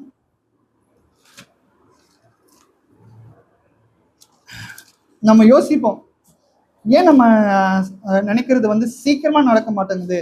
ஒவ்வொரு தடவையும் நம்ம வந்து ரொம்ப போராடி பொறுமையா இருந்து நம்ம வந்து ஒரு சில விஷயங்களை நம்ம வந்து ஏன் நம்ம வந்து பெறணும், ஏன் எனக்கு வந்து என் வாழ்க்கையில சீக்கிரமா ஒரு சில காரியங்கள் நிறைவேற மாட்டேங்குது சொல்றாரு பாருங்க. புலம்பல் 3ஆம் அதிகாரம் வசனம் 25, 26. நமக்கு ஆட்சியர்களுக்கு நம்மை தெரிய ஆத்மாக்கும் கர்த்தர் நல்லவர், கர்த்தருடைய ரட்சிப்புக்கு நம்பிக்கையோடு காத்திருக்கிறது நல்லது. பாருங்க, நம்ம தேவனிடத்துல ஒரு சில விஷயங்களை கேட்கிறோம், கர்த்தர் வந்து கேட்ட உடனே அவர் வந்து கொடுக்கணும் அப்படின்ட்டுனா அவர் அப்படி வந்து செயல்பட மாட்டார். கர்த்தருடைய கிருபையோ நம்ம கேட்ட அடுத்த செகண்டே வராது. நல்லா யோசிச்சுக்கோங்க, அவர் ஒரு காலத்தை நியமித்திருக்கிறார். அவர் வந்து ஒரு காலத்தை நியமித்து இருக்கிறார். அந்த காலம் நிறைவேறுகிற வரைக்கும் அவர் வந்து பொறுமையாக இருந்து நம்ம கேட்கிற விஷயத்தை அவர் கொடுக்க வல்லவராக இருக்கிறார். இங்கேயும் வந்து பாத்தீங்கன்னா என்ன சொல்றாரு பாருங்க, 25, 26ல, தமக்கு காத்திருக்கிறவர்களுக்கும் தம்மை தேடுகிற ஆத்மாவுக்கும் கர்த்தர் நல்லவர். அப்ப நம்ம பண்ண வேண்டிய விஷயம் என்ன? நம்ம பொறுமையோட காத்துட்டு இருக்கணும்.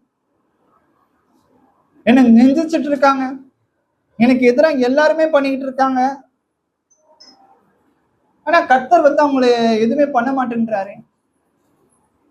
நான் மட்டுமே வந்து பாத்தீங்கன்னா பாடுகளை அனுபவிக்கிறேன்.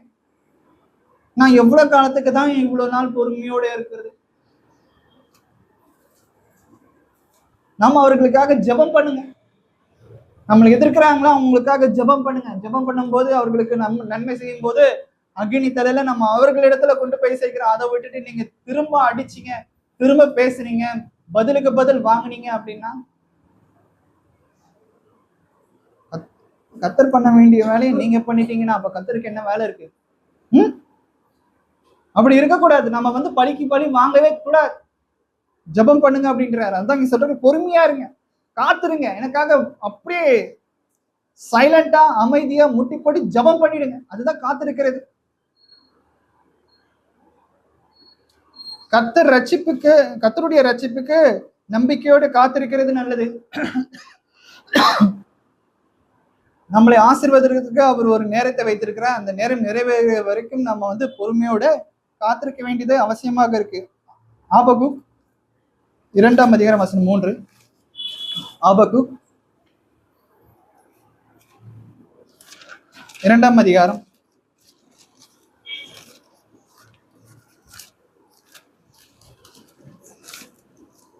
1084 பக்கம், 1084 பழைய ஏற்பாட்டில் ஆபகுக் 2ஆம் அதிகாரம் வசனம் 3.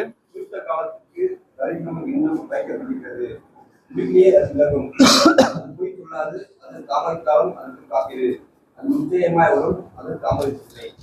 பாருங்க, இங்க நிறைய தீர்க்கதரிசிகளை கொண்டு பழைய ஏற்பாட்டின் காலத்துல இஸ்ரவேல் மக்களை பிதாவாகிய தேவன் வழி நடத்தி கொண்டு வருகிறார். அப்படியேப்பட்ட ஒருத்தர் தான் வந்து பாத்தீங்கன்னா, அதுல ஒருத்தர் தான் வந்து பாத்தீங்கன்னா ஆபகுக். இவங்களுக்கு வந்து பாத்தீங்கன்னா தீர்க்க தரிசனமும் சரி, தரிசனமும் சரி, அது எல்லாமே தொடர்ந்து வராது, அடுத்தடுத்த நாளுக்கு வராது. எப்பயாச்சும் வருஷத்துல ஒரு தடவை, 2-3 வருஷத்துக்கு ஒரு தடவை தேவனுடைய தரிசனம் அவங்களுக்கு கிடைக்கும். அடுத்த தரிசனம் வரும்போது நீ வந்து பொறுமையா காத்துட்டு அப்படின்றாரு. நீங்க 1வது வசனத்துல இருந்து வாசிச்சோம் அப்படின்னா, நான் என் காவலிலே தரித்து அரணிலே நிலை கொண்டிருந்து அவர் எனக்கு என்ன சொல்லுவார் என்றும் அவர் என்னை கண்டிக்கும் போது நான் என்ன உத்தரவு சொல்வேன் என்றும் கவனித்து பார்ப்பேன் என்றேன்.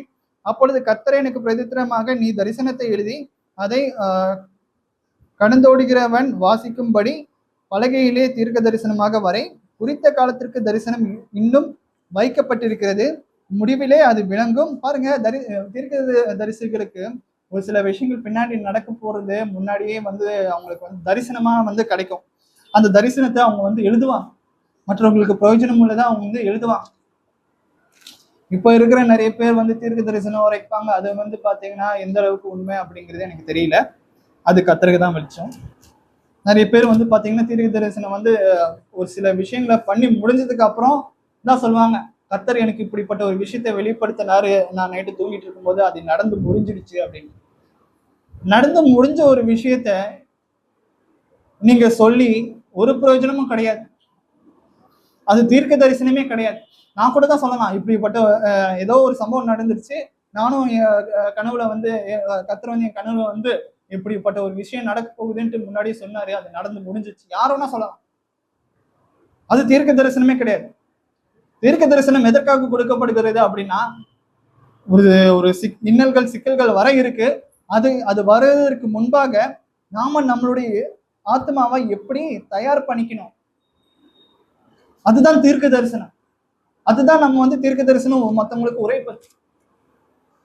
நடந்து முடிஞ்ச விஷயத்த நம்ம வந்து பேசி ஒரு பிரயோஜனமும் கிடையாது.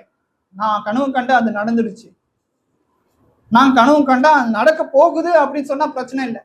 நான் தரிசனம் கண்டேன், நான் கர்த்தர் எனக்கு தீர்க்க தரிசனம் கொடுத்திருக்கிறார், தீர்க்க தரிசன வார்த்தையை கொடுத்திருக்கிறார், அது நடக்க இருக்கு, எச்சரிக்கையா இருங்க, அதுதான் தீர்க்க தரிசனத்தை நம்ம வந்து உச்சரிக்கிறது. நடந்து முடிஞ்ச விஷயத்தை நிறைய பேர் சொல்லுவாங்க, தயவு செஞ்சு நம்பிடாதே.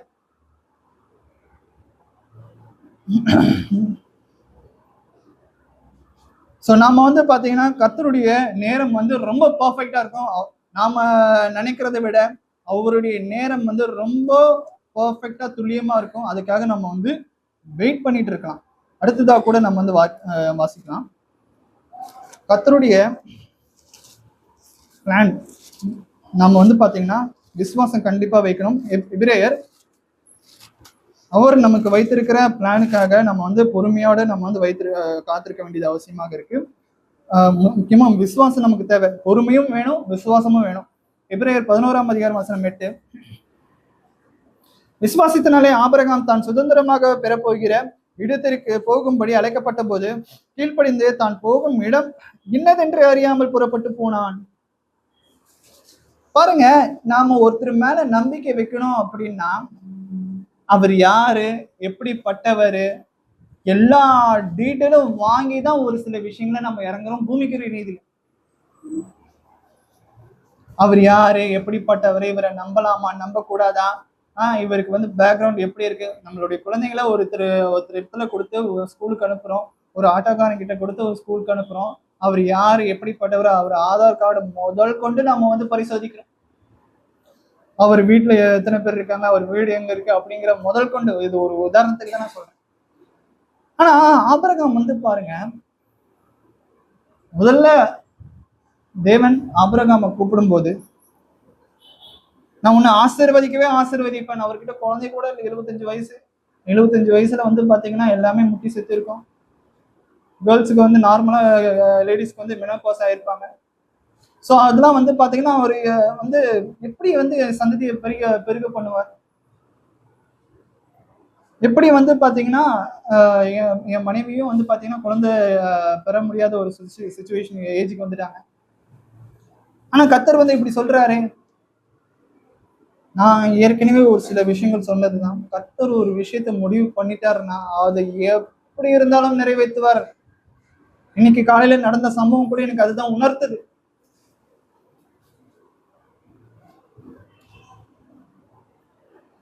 ஆபிரகாம் வந்து விசுவாசிச்சான் பாருங்க. அப்படிப்பட்ட ஒரு விசுவாசம் நமக்கு தேவை. நமக்கு வந்து எந்த ஒரு என்ன சொல்றது, நம்ம வந்து பாத்தீங்கன்னா சந்தேகப்படக்கூடாது. அது எப்படி நடக்கும், இதெல்லாம் கண்டிப்பா நடக்குமா அப்படிங்கிறது நம்ம வந்து அது தேவையில்லை. கர்த்தர் ஒரு சில விஷயத்தை நமக்கு கொடுக்கணும்னு முடிவு பண்ணிட்டாருன்னா அது கண்டிப்பா நடத்துவார். நம்ம தேவனிடத்துல ஜெபிக்கும் போது எந்த ஒரு சந்தேகமும் நம்ம படாம ஜெபிச்சோம் அப்படின்னா, விசுவாசத்தோடு ஜெபிச்சோம் அப்படின்னா, கடுகளவு விசுவாசம் நமக்கு இருந்ததுன்னா ஆட்டோமேட்டிக்கா நம்ம கேட்கிற எல்லா விஷயங்களும் கர்த்தர் வந்து கொடுக்கக்கூடியவராக இருக்கிறார், கைவிட மாட்டார். அடுத்ததா கூட நம்ம வந்து வாசிக்கலாம். சங்கீதம் 32 சங்கீதம் 32 நான் உனக்கு போதித்து நீ நடக்க வேண்டிய வழியை உனக்கு காட்டுவேன். பாருங்க, இதாவே என்னுடைய வாழ்க்கையில நான் என்ன பண்றது ஏது பண்றதுன்னு தெரியாம இருக்கேன். நீர் எனக்காக என்ன பிளான் வைத்திருக்கிறீர், தயவு செஞ்சு சொல்லுங்க. நான் பண்ற எல்லா காரியமும் ஃபெயிலியர் ஆயிட்டு இருக்கு. நானா யோசிக்கிறேன், அது நிறைவேற மாட்டேங்குது. சரி, ஓகே, நான் நினைக்கிறது தான் நடக்கல. நான் எல்லாவற்றையும் உம்முடைய சித்தத்திற்கு ஒப்பிடுகிறேன். நான் எல்லாவற்றையும் உம்முடைய சித்தத்துக்கு ஒப்பு கொடுத்துறேன். நீங்களா பார்த்து என் வாழ்க்கையில என்ன நடக்குமோ நடத்துங்க.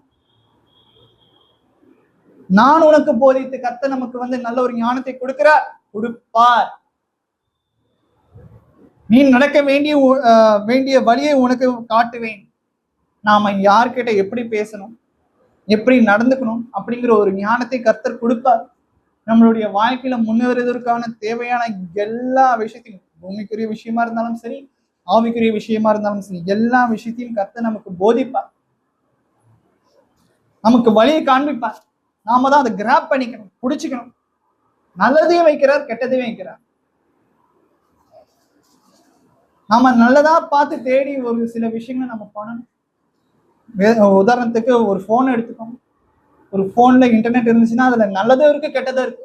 மக்கள் அதிகமா எதை சூஸ் பண்றாங்க, எதுல வந்து அதிகமா நேரத்தை செலவழிச்சு நம்மளுடைய வாழ்க்கையை எடுத்துக்கலாம் அப்படிங்கிற ஒரு விஷயத்துக்காக தான் முயற்சிப்பாங்க. அப்படியே ஸ்க்ரோல் பண்ணிட்டே இருப்பாங்க. இன்ஸ்டாகிராம், ஃபேஸ்புக், யூடியூப் எல்லாத்தையும் ஸ்க்ரோல் பண்ணிட்டே இருப்பாங்க. நேரம் போறதே தெரியாது. இதை நீங்க பைபிள் எடுத்து படிங்க. ஒரு 5-6 அதிகாரம் படிச்சிருப்பீங்க, 5 நிமிஷம் தான் இருக்கு. ஆனா அது 5-6 அதிகாரம் படிச்சிருக்கேன், 5 நிமிஷம் தான் இருக்கு. இன்னும் ஒரு 55 நிமிஷம் 1 மணி நேரத்தை நான் எப்படி ஓட்டுவேன்? நல்லா யோசிச்சுக்கோங்க. வேதாகமத்தை நம்ம வந்து ஒரு வசனம் நம்ம படிக்கும்போது கூட அதை உணர்ந்து படிச்சோம் அப்படின்னு வச்சுக்கோங்க, அதுல நிறைய ஆராய்ச்சி பண்ணோம் அப்படின்னு வச்சுக்கோங்க, அந்த ஒரு வசனமே 1 மணி நேரத்தை இழுக்கும். ஒரு மணி நேரம் இருக்குன்னா கூட 1/2 மணி நேரம் இழுக்கும். எனக்கு அந்த மாதிரி நிறைய நடந்திருக்கு. இந்த ஒரு வசனம் நான் வந்து வாசிக்கிறேன் அப்படின்னா இந்த வசனத்துக்கு பின்னாடி எதனால இப்படி வந்து சொல்றாங்க, நெட்ல சர்ச் பண்ணு, சாட் ஜிபிடில சர்ச் பண்ணு, ஜெமினில சர்ச் பண்ணு. நிறைய விஷயங்கள் இருக்கு, ஏஐ டூல்ஸ் நிறைய இருக்கு. இதெல்லாம் கர்த்தர் வந்து நமக்கு எடுத்துக்கு கொடுத்திருக்கிறார் அப்படின்னா வேதாகமத்தை நல்ல காரியங்களை நம்ம வந்து ஆராயணும், நம்ம வாழ்க்கையில முன்னேறுவதற்கு ஆராயணும். அதை விட்டுட்டு இன்ஸ்டாகிராம் போயிட்டு யாரோ ஒருத்தவங்க வந்து ஒரு கேளிக்கை மாதிரி வந்து பண்ணிக்கிட்டு இருக்காங்க, அதை நம்ம போயிட்டு தேடி போய் பார்த்து நேரத்தை வீணடிச்சுக்கிட்டு இதெல்லாம் எதற்கு? யோசிக்கணும். நாம கர்த்தர் நமக்கு நல்லதை தான் கொடுக்குறாரு, அதை நம்ம நல்லதை பிடிச்சிக்கணும். நான் உனக்கு போதித்து நீ நடக்க வேண்டிய வழியை உனக்கு காட்டுவேன், உண்மையில் என் கண்ணை வைத்து உனக்கு ஆலோசனை சொல்லுவேன். எங்க அப்பா அம்மா இறந்துட்டாங்க, ஆலோசனை சொல்றதுக்கு யாருமே பெருசா இல்லை, பெரியவங்க. கர்த்தர் நமக்கு ஆலோசனை கொடுக்கக்கூடியவரா இருக்கிறார். யார் மூலியமா கொடுப்பாரு? என் சிஸ்டர் இருக்காங்க, இவங்களும் ஆலோசனை கொடுப்பாங்க. எல்லாம் மனுஷங்க மூலியமா தான் கொடுப்பாரு, சும்மாலாம் வந்து கொடுத்துட மாட்டார். வேதாகமம் நம்ம வாசிக்கும் பொழுது நமக்கு நிறைய ஆலோசனைகள் கிடைக்கும். கர்த்தர் நம்ம இடத்துல பேசுவார், அப்படி பண்ணு இப்படி பண்ணு அப்படின்னு. அடுத்ததாக கூட நம்ம வந்து வாசிக்கலாம். நீதிமொழிகள் 3ஆம் அதிகாரம் வசனம் 5-6. நீதிமொழிகள் 3ஆம் அதிகாரம் வசனம் 5-6.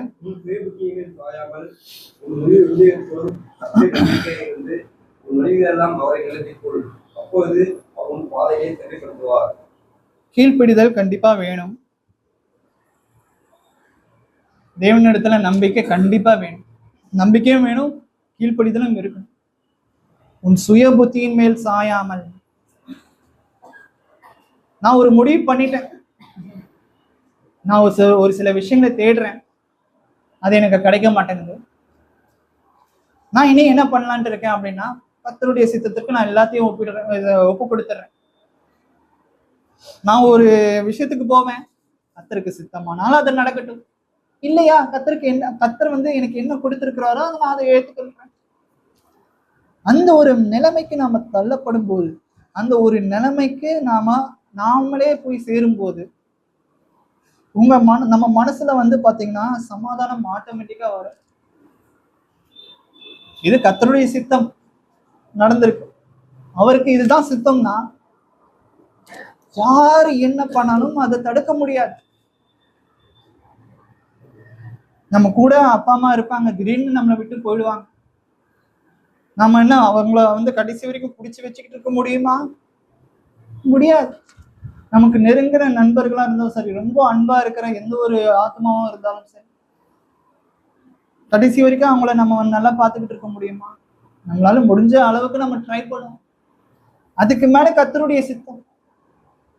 டாக்டர்ஸே அப்படிதான் பண்ணுவாங்க, முடிஞ்ச அளவுக்கு அவங்க உயிரை காப்பாத்துறதுக்கு அவங்களால முயன்ற விஷயத்த பண்ணுவாங்க. கடைசியில வேண்டிக்கோங்க அப்படின்னா கர்த்தருக்கு சித்தமானால் அவர் வந்து எல்லா விஷயத்தையும் நமக்கு வந்து நன்மையாக முடிசூட்டுவார்.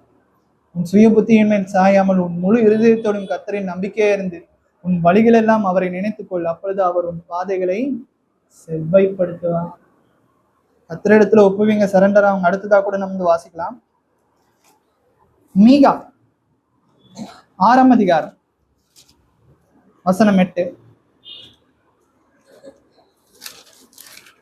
மனுஷனை நன்மை நின்று அவர் உனக்கு அறிவிக்கிறார், நியாயம் செய்து சிநேகித்து உன் தேவனுக்கு முன்பாக மனச்சாமே நடப்பதை அல்லாமல் வேறு எண்ணத்தை கற்று கேட்கிறார். கர்த்தர் நம்ம இடத்துல பெருசா எந்த ஒரு விஷயமும் எதிர்பார்க்கல. பெருசா எனக்காக நீ வந்து பொண்ணு கொடு, பொருளை கொடு, உனக்கு நீ சம்பாதிச்சதை எல்லாவற்றையும் எனக்கு வந்து காலடியில போடு அப்படின்ட்டு அவர் கேட்குற விஷயம் வந்து நம்மளால இதுல எளிதா கொடுக்கக்கூடிய ஒரு விஷயம் தான். சாத்தான் நினைத்தனமா பண்றான், அந்த எளிதா கொடுக்கக்கூடிய விஷயத்தையே கஷ்டமா மாத்திடுறான்.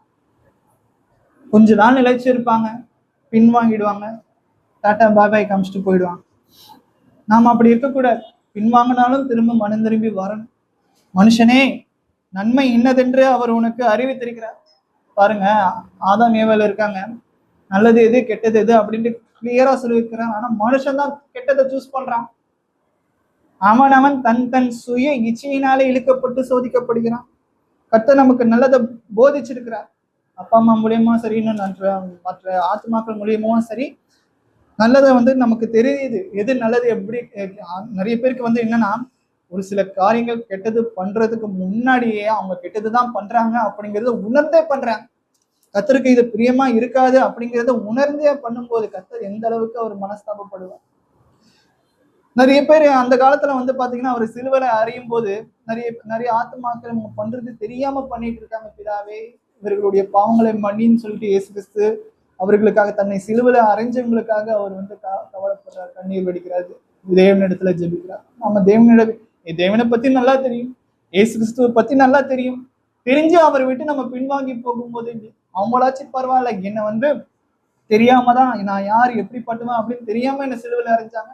நீங்க என்ன தெரிஞ்சே சிலுவையில அறையிறீங்களே. நம்ம தேவனை விட்டு பின்வாங்கி போகும்போது, நாம தேவனுக்கு பிரியமில்லாத காரியத்தை செய்யும் பொழுது, கர்த்தராகி இயேசு கிறிஸ்துவினுடைய சுவிசேஷத்தின் பிரகாரம் நம்ம பின்வாங்கி நடக்கும் பொழுது, நாம தெரிஞ்ச இயேசு கிறிஸ்துவ சிலுவையில அறியணுமே. அப்ப நாம எப்படிப்பட்ட ஒரு பாவிகளா நம்ம இருக்கோம் யோசிக்கலாம். மனுஷனே, நன்மை இன்னதென்று அவர் உனக்கு அறிவித்திருக்கிறார். நியாயம் செய்து, ஒரு சில பேர் நியாயம் செய்கிறேன் அப்படின்னு சொல்லிட்டு ஒருத்தர் பக்கமாவே பேசுவாங்க. இது அவர்களிடத்துல எல்லா நன்மையான காரியங்களும் இருக்கு, அவங்கதான் எல்லா விஷயத்திலும் கரெக்ட் அப்படின்னு. அதுதான் உண்மையான நியாயம் செய்கிறதா? அப்படி இருக்கக்கூடாது. ரெண்டு தரப்புலயும் பாத்தீங்கன்னா என்ன இருக்கு அப்படிங்க, ஒருத்தருடைய மனசுல இருக்கிறத மட்டும் நம்ம புரிந்து கொள்ளாம ரெண்டு தரப்புலயும் எப்படி இருக்காங்க, அவங்க எப்படிப்பட்ட ஒரு வேதனை அனுபவிக்கிறாங்கன்னு புரிஞ்சு அதுக்கேற்ற மாதிரி தான் நம்ம நியாயம் செலுத்தணும். பாருங்க, நியாயம் செய்து இரக்கத்தை சிநேகித்து உன் தேவனுக்கு முன்பாக மனத்தாழ்மையாய் நடப்பதை அல்லாமல் வேறு எண்ணத்தை கர்த்தர் உன்னிடத்தில் கேட்கிறான். பாருங்க, எப்படிப்பட்ட ஒரு அருமையான இந்த மாதிரியான வசனங்களை நம்ம ஒரு மனப்பாட வசனமா நம்ம வச்சுக்கணும். உலகத்துல நம்ம எவ்வளோ விஷயத்த, அனித்தியமான விஷயத்த நம்ம மனசுல வச்சுக்கிறோம். மற்றவங்களை திட்டுனதுனா கூட நம்ம ஏதோ ஒரு காலகட்டத்துல ஒரு பழைய வருஷத்துல பாத்தீங்கன்னா சொன்ன ஒரு காரியத்தை இப்ப சொல்லி காமிப்பாங்க. அந்த ஒரு காரியங்கள்லாம் பாத்தீங்கன்னா மனசுல அப்படியே ஆழமா பதியுது. சினிமா பாட்டு ஆழமா பதியுது. கர்த்தருடைய வசனம் இப்படிப்பட்ட ஒரு வசனம் ஏன் ஆழமா பதிய மாட்டேங்குது? நம்மளை நாம யோசிச்சு பார்ப்போம். இதற்காக தான் நம்ம கிறிஸ்துக்குள்ள அழைக்கப்படும். நம்ம யோசிச்சு பார்ப்போம். அடுத்ததா கூட நம்ம வாசிக்கலாம். நம்ம கஷ்டத்துல இருக்கும்போது தேவனுடைய வசனத்தை கொண்டு நாம பாத்தீங்கன்னா நம்மளை நாம என்கரேஜ் பண்ணிக்கணும். என்கரேஜ்னா என்னது? நம்மளை நாமே தேற்றிக்கொள்ளணும். மனுஷன் நம்மளை பாத்தீங்கன்னா தேற்றுறதுக்கு கொஞ்சம் கஷ்டம்தான். நாம எப்படா விழுவோம், கை கொட்டி சிரிக்கலாம் அப்படின்ட்டு நினைக்கிற காலம் இது. கூட இருக்கிறவங்க, உற்றார் உறவினர்கள், சொந்த குடும்பத்தார், இவன் எப்படா விழுமா, இவனுக்கு எப்படா கேடு நினைக்கும், இவன் எப்படா அசிங்கப்படுவான் அப்படின்ட்டு நினைக்கிற காலம் இது. அந்த காலத்துல நம்ம வாழ்ந்துட்டு இருக்கும் பொழுது தேவனுடைய வார்த்தையை கொண்டுதான் நம்மளை நாமே கேட்டுக்கிறோம். இழப்பு நேரிடும் போதும் சரி, அவமானம் நேரிடும் போதும் சரி, கஷ்டங்கள் நேரிடும் போதும் சரி, தேவனுடைய வார்த்தையை கொண்டு நம்மளை நாமே தேற்றுக்கொள்ளணும். ஒரு குடும்பத்துல யாராச்சும் இறந்து போனாங்க அப்படின்னா சாதாரணமான ஒரு மனுஷனுடைய வார்த்தையை அவனுக்கு சமாதானம் கொடுக்கறதை காட்டிலும் தேவனுடைய வார்த்தை அவனுக்கு கிடைச்சது அப்படின்னா அது ஒரு நல்ல ஒரு நித்தியமான ஒரு சமாதானத்தை கொடுக்கக்கூடிய ஒரு விஷயமா இருக்கு. ஏசாயா 41 அதிகாரம் வசனம் 10. ஏசாயா 41 அதிகாரம் வசனம் 10. நீ பயப்படாதே, நான் உன்னுடனே இருக்கிறேன். என்னை எல்லாரும் விட்டுட்டு போயிட்டான், எங்க அப்பா அம்மாவும் என்னை விட்டுட்டு போயிட்டான், என் கூட யாருமே இல்லை, எனக்கு சப்போர்ட் பண்றதுக்கு யாருமே இல்லை.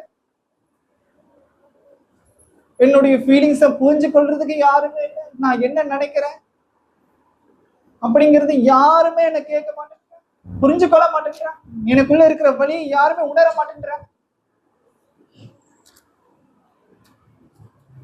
எனக்கு துணையா இருக்கிறதுக்கு யாருமே இருக்க மாட்டேங்கிறான். கட்டின கணவரே என்னை வந்து கேவலமா பேசு, மனைவியே எனக்கு விரோதமா இருக்காங்க, என் பிள்ளைகளே எனக்கு கஷ்டத்தை கொடுத்துக்கிட்டு இருக்காங்க. நான் யார் இடத்துல போகணும்? சொல்ற, நீ பயப்படாதே, நான் உன்னுடனே இருக்கிறேன். பாருங்க, இந்த மாதிரியான வசனம் தான் நமக்கு ஒரு பூஸ்ட், போன்விட்டா எல்லாமே ஒரு சக்தியை கொடுக்க, ஒரு நம்பிக்கையை கொடுக்க. திகையாதே, நான் உன் தேவன், நான் உன்னை பலப்படுத்தி உனக்கு சகாயமாயிருப்பேன். பாருங்க, சகாயம் பண்ணுவேன், என் நீதியின் வலது கருத்தினால் உன்னை தாங்குவேன். கொஞ்சம் யோசிச்சு பாருங்க, இந்த உலகமே நம்மளை எதிர்க்கும் பொழுது, உற்றார் உறவினர்கள் நண்பர்கள் எல்லாருமே நாம பண்றது தப்பு அப்படின்னு சொல்லும்போது கர்த்தர் நம்ம கூட, இந்த வசனம் இல்லைன்னு வச்சுக்கோங்க, இந்த மாதிரியான வசனங்கள் நம்மளை தேற்றலன்னா நாம எப்பவும் ஆண்டு போயிடும். கர்த்தருடைய வசனம் நமக்கு இல்லை அப்படின்னா நம்மளை எது தேற்றுறோம்? யார் தேற்றுவா? யாருமே இல்லை. அடுத்ததா கூட நம்ம வந்து வாசிக்கலாம். சங்கீதம் 46 அதிகாரம் வசனம் 1-2. சங்கீதம் 46 அதிகாரம் வசனம் 1-2.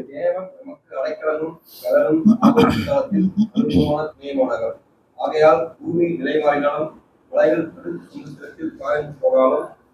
3வது வசனம். ஜனங்கள் தொந்தரவுக்கு போகி அதை வெற்றினால் பருவதங்கள் அறிந்தாலும் நாம் பயப்படும். பாருங்க, தேவன் நமக்கு எப்படி இருக்கிறார்? அடைக்கலமும் பலனும், ஆபத்து காலத்தில் அனுகூலமான துணையுமானவர். கணவன் என்ன கைவிட்டுட்டாங்க, பிள்ளைகள் என்ன கைவிட்டுட்டாங்க, நான் யார் இடத்துல அடைக்கலமா போகும்? போற இடம் எல்லாம் என்ன செருப்பால் அடிக்கிறான், என்னை அடிச்சு துரத்துறான், என்னை கேவலப்படுத்துறான், என்னை நிந்திக்கிறான், என்னை கஷ்டப்படுத்துறான். நான் யாருக்கிட்ட போயிட்டு தஞ்சம் புகுவேன்? யார்கிட்ட போயிட்டு அடைக்கலாமா? தேவன் நமக்கு அடைக்கலமா இருக்கிறார். தேவன் நமக்கு அடைக்கலமா மாத்திரம் இல்லை, நமக்கு பலனுமா இருக்கிறார்.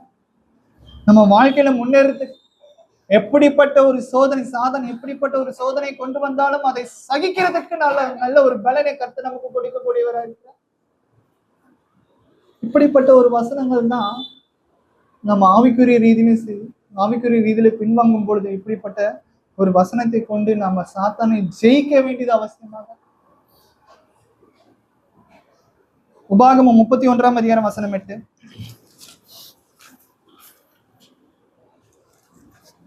உபாகமம் 31 அதிகாரம் வசனம் 8. கர்த்தர் தாமே அவனோடே விட்டு விலகுவதில்லை, என்னை கைவிடுவதில்லை, நீ பயப்படவும் கலங்கவும் வேண்டாம் என்றார். இந்த மாதிரியான வசனங்களை நாம மனப்பாடம் பண்ணி வச்சுக்கிட்டு சாத்தான் நம்மளை சோதிக்கும் போது இப்படிப்பட்ட வசனத்தை நம்ம நினைவு கூறும்போது நமக்கு ஒரு பலமுள்ள ஒரு விஷயமா நமக்கு இருக்கும். மனுஷன் நமக்கு கைவிட்டாலும் சரி, கர்த்தர் நம்மளை கைவிட மாட்டார். கர்த்தர் தாமே உனக்கு முன்பாக போகிறவர். இங்க மோசே இஸ்ரவேல் மக்களுக்கு சொல்றார், இது கர்த்தருடைய வார்த்தை எல்லாமே. அவர் உன்னோடே இருப்பார்.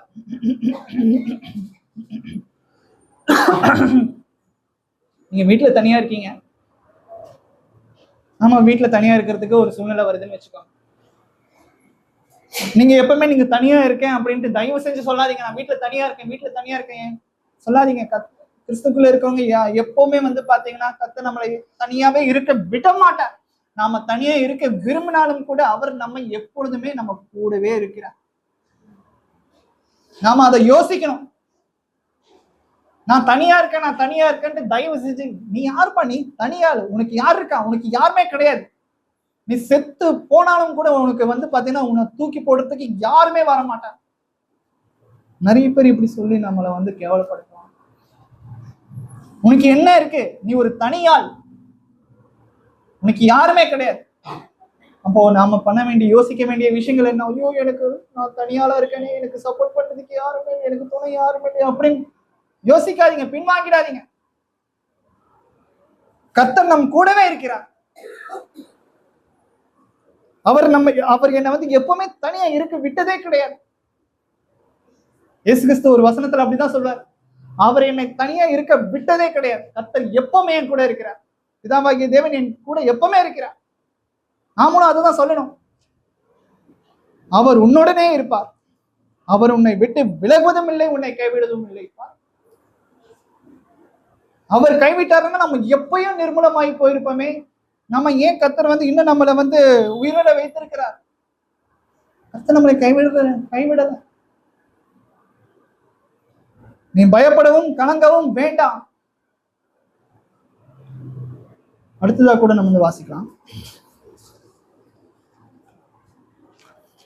கடைசியில நம்ம வந்து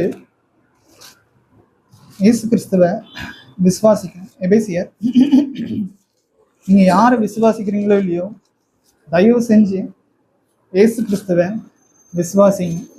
அவர் மூலியமா தான் நமக்கு எல்லா கர்த்தர் கொடுக்குற எல்லா ஆசீர்வாதமும் நிறைவேற இருக்கு. கர்த்தருடைய பிதாவாகிய தேவனுடைய பிளானே என்ன தெரியுமா? ஆதி முதல் கொண்டு இப்போ வரைக்குமே இருக்கிற ஒரே பிளான், இயேசு கிறிஸ்து மூலியமா நாம வந்து ரட்சிக்கப்படுவதுதான். பழைய ஏற்பாட்டின் காலத்துல நடந்த சம்பவங்கள் அனைத்தும், புதிய ஏற்பாட்டு காலங்கள்ல சம்பவங்கள் அனைத்தும் ஒரே மனிதரை குறித்து வந்து பேசப்படுகிறது. வேற யாரும் இல்லை, இயேசு கிறிஸ்து தான். எபேசியர் 1:11. மேலும் கிறிஸ்துவின் மேல் நம்பிக்கையாயிருந்த நாங்கள் அவருடைய மகிமைக்கு மகிழ்ச்சியாயிருக்கும்படிக்கு. பாருங்க, இங்க வந்து அப்போஸ்தலனாகிய பவுல் வந்து எபேசிய சபைக்கு வந்து எழுதுகிறார், மேலும் கிறிஸ்துவின் மேல் முன்னே நம்பிக்கையா இருந்த நாங்கள். பாருங்க, நாம வந்து பாத்தீங்கன்னா எப்பவுமே இயேசு கிறிஸ்துவின் இடத்துல நாம நம்பிக்கையா இருக்க வேண்டியது அவசியமாக இருக்கு. உலகத்துல இருக்கிற நீங்க வந்து அப்பா அம்மாவை நம்புறீங்க, ஓகே. நண்பர்களை நம்புறீங்க, ஓகே. பிள்ளைகளை நம்புறீங்க, ஓகே. யாரை நம்பினாலும் ஃபர்ஸ்ட் நம்ம இயேசு கிறிஸ்துவ நம்பணும். ஏன்னா இந்த உலகம் தோன்றுவதற்கு முன்பாகவே பிதாவாகிய தேவன் நம்மை ஆசீர்வதிப்பது யார் மூலியமா அப்படின்னா இயேசு கிறிஸ்து மூலியமா தவிர வேற யார் மூலியமாவும் கிடையாது. அதனால இயேசு கிறிஸ்துவை கைவிட்டுறாதீங்க, அவரும் நம்மளை கைவிட மாட்டார். யோவான் 14:3 வாசிக்கலாம். கடைசி இந்த வசனத்தை வாசித்து நான் முடிச்சிடறேன். யோவான் 14:3, உங்கள் இருதயம் கலங்காதிருப்பதாக தேவனிடத்தில் விசுவாசமா இருங்கள், என்னிடத்திலும் விசுவாசமா இருங்கள். பாருங்க, 2 பேர் இடத்துல அவர் வந்து விசுவாசமா இருக்கணும்னு சொல்றாரு இயேசு கிறிஸ்து. தேவன் இடத்துல விசுவாசமா இருங்க. தேவன்னா யாரு? பிதாவாகிய தேவன், நம்மை உண்டாக்கினவர். யார் மூலியமா? அவரை கொண்டு அவருக்கென்று. அப்படின்னா அந்த அவர் யார்? இயேசு கிறிஸ்து. என்னிடத்திலும் விசுவாசமா இருக்க. கர்த்தர் வந்து எப்பவுமே நம்மளை விட்டு போக மாட்டார். அவர் வந்து என்னடா நான் கேட்கிற விண்ணப்பத்திற்கு அவர் இன்னும் செவி சாய்க்கவே மாட்டேன்றார் அப்படின்ட்டு நம்ம என்ன தேவையில்லை. ஏன் அப்படின்னா நம்ம பொறுமையோடு இருந்தோம்னா அவர் ஏற்ற காலத்துல நமக்கு தேவையான எல்லா நன்மையான காரியங்களும் வந்து அவர் செய்யக்கூடியவராக இருக்கிறார். நாம இன்னைக்கு வந்து நிறைய விஷயங்களை நம்ம கற்றுக்கொண்டோம். நம்ம வாழ்க்கையில ஏன் எனக்கு இப்படிப்பட்ட ஒரு சோதனை நடக்குது, வேதனை நடக்குது, அதற்கு உதாரணமும் நம்ம பார்த்தோம். கர்த்தர் நமக்கு எல்லா விஷயத்தையும் நன்மையா மாற்றி போடுவார். யோசேப்புக்கு நடந்த ஒரு விஷயம் மாதிரி, அவங்க சகோதரர்கள் அவனை வந்து 40 வெள்ளிக்காசுக்கு அடிமையா வித்தாலும் கூட அந்த கெட்ட விஷயத்தையும் அவர் நல்ல விஷயமா மாற்றி போடுவார். நம்ம வாழ்க்கையிலையும் அப்படிதான். நம்ம ஆல்ரெடி நிறைய தடவை நம்ம உணர்ந்திருக்கோம். நம்ம வாழ்க்கையில் நடக்கிற கெட்ட காரியங்கள் கூட கர்த்தர் வந்து அது ஆசீர்வாதமா மாற்றி இருப்பார். இனிமேலும் அதை வந்து பண்ணக்கூடியவராக இருக்கிறார். விசுவாசிக்கணும். இயேசு கிறிஸ்துவினிடத்துல எப்பவுமே பற்றுதலா இருங்க. அவருடைய அடிச்சோடுகளை நம்ம வந்து எப்பவுமே கீழ்ப்படிந்து நடக்க வேண்டியது அவசியமாக இருக்கு. பொறுமையை கேட்டு உங்கள் அனைவருக்கும் நன்றி. கர்த்தர் தாமே உங்கள் அனைவரையும் ஆசீர்வதிப்பாராக.